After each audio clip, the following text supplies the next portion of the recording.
Hi friends, welcome to Renna Samayal. இன்னைக்கு என்ன சமையல் பார்க்க போறோம்னா ரொம்ப சுவையான தண்டிக்கீரை சாம்பார் கூடவே தஞ்சாவூர் ஸ்டைல்ல வெண்டைக்காய் புளிக்காய் தான் பார்க்க போறோம். ரெண்டுமே ரொம்ப சுவையா இருக்கும். எளிமையான முறையில் இந்த தண்டிக்கீரை சாம்பார் வெண்டைக்காய் புளிக்காவை செஞ்சிடலாம்.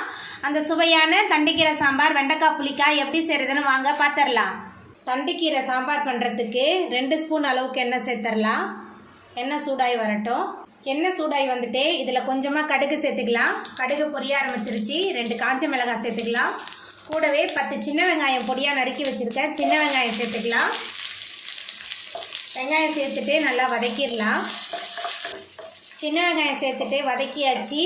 அதுக்கப்புறமா 10 பல் பூண்டு நல்லா இடித்து வச்சுருக்கேன். பூண்டு சேர்த்துக்கலாம். கீரை குழம்புக்கு பூண்டு சேர்க்கும் போது ரொம்ப சுவையாக இருக்கும். ஒரு தக்காளி பழம் எல்லாத்தையும் சேர்த்துட்டு நல்லா வதக்கி விட்டுடலாம். வெங்காயம் பூண்டு தக்காளி எல்லாமே நல்லா வதங்கி வரணும். நல்லா வதக்கிடலாம். சின்ன வெங்காயம் பூண்டு தக்காளி எல்லாமே நல்லா வதங்கி வந்துருச்சு. இப்போ இதில் நம்ம சுத்தம் பண்ணி வச்சுருக்கிற தண்டிக்கீரை சேர்த்துக்கலாம். தண்டிக்கீரை சேர்த்துட்டு இந்த எண்ணெயிலே கொஞ்சம் நேரத்துக்கு நல்லா வதக்கி விட்டுடலாம். கீரை பார்க்குறதுக்கு நிறையா இருக்குது, ஆனால் வதங்கி வந்த பிறகு ரொம்ப குறைவாகிடும். ரொம்ப சுவையாகவும் இருக்கும் இந்த தண்டிக்கீரை சாம்பார். நம்ம சேர்க்கும் போது கீரை எவ்வளோ இருந்தது, இப்போ பாருங்கள் கீரை நல்லாவே வதங்கி வெந்து வந்துருச்சு. இப்போ இதில் நம்ம சாம்பார் தூள் சேர்த்துக்கலாம். 2 ஸ்பூன் அளவுக்கு சாம்பார் தூள் சேர்க்குறேன். கொஞ்சமாக மஞ்சத்தூள், பெருங்காயம் 1 ஸ்பூன் அளவுக்கு சேர்க்குறேன். கல்லுப்பு எல்லாத்தையும் சேர்த்துட்டு நல்லா கலந்து விட்டுறலாம்.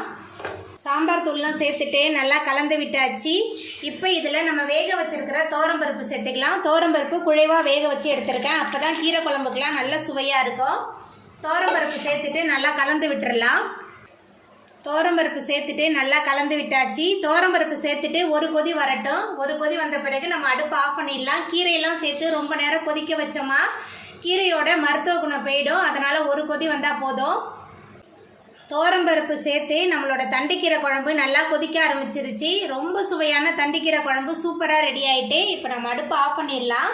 தஞ்சாவூர் ஸ்டைலில் வெண்டைக்காய் புளிக்காய் பண்ண போகிறோம். அதுக்கு 3 டேபிள் ஸ்பூன் அளவுக்கு எண்ணெய் சேர்த்துக்கலாம். எண்ணெய் சூடாயிட்டு இதில் கடுகு உளுத்தம்பருப்பு சேர்த்துக்கலாம். கடுகு உளுந்து பொரிய ஆரம்பிச்சிருச்சு.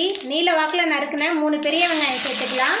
கூடவே ஒரு தக்காளி பழம், கொஞ்சமாக கருவேப்பிலை எல்லாத்தையும் சேர்த்துட்டு நல்லா வதக்கிடலாம். வெங்காயம் தக்காளிலாம் நல்லா வதங்கி வரணும். அப்போ தான் வெண்டைக்காய் புளிக்காய் நல்ல சுவையாக இருக்கும். சாம்பார் சாதம் ரச சாதத்துக்கெல்லாம் தொட்டு சாப்பிட்றதுக்கு ரொம்ப சூப்பராக இருக்கும். வெண்டைக்காயில் ஒரு முறை நீங்கள் இந்த புளிக்காய் செஞ்சு சாப்பிட்டீங்கன்னா அடிக்கடி இதே முறையில் செஞ்சு சாப்பிடுவீங்க. ரொம்ப சுவையாக இருக்கும். குழந்தைங்களும் ரொம்ப விரும்பி சாப்பிடுவாங்க. வெங்காயம் தக்காளி நல்லா வதங்கி வந்துருச்சு. இப்போ இதில் நம்ம நறுக்கி வச்சுருக்கிற வெண்டைக்காய் சேர்த்துக்கலாம். இது 1/2 கிலோ வெண்டைக்காய்.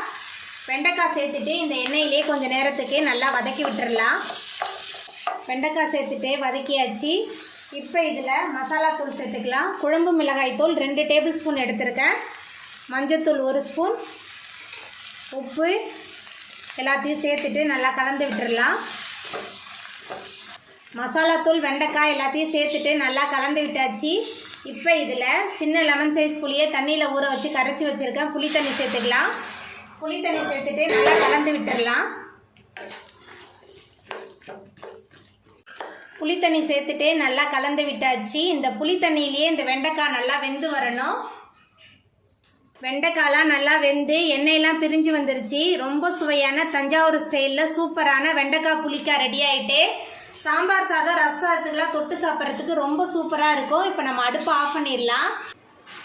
அவ்வளோதாங்க, ரொம்ப சுவையான தண்டிக்கீரை சாம்பார் வெண்டைக்காய் புளிக்காய் சூப்பராக ரெடி ஆகிட்டு. இந்த சுவையான தண்டிக்கீரை சாம்பார் வெண்டைக்காய் புளிக்காவை நீங்களும் உங்கள் வீட்டில் செஞ்சு பாருங்கள். இந்த வீடியோ உங்களுக்கு பிடிச்சிருந்தா லைக் பண்ணுங்கள், ஷேர் பண்ணுங்கள், கமெண்ட் பண்ணுங்கள், சப்ஸ்கிரைப் பண்ணுங்கள்.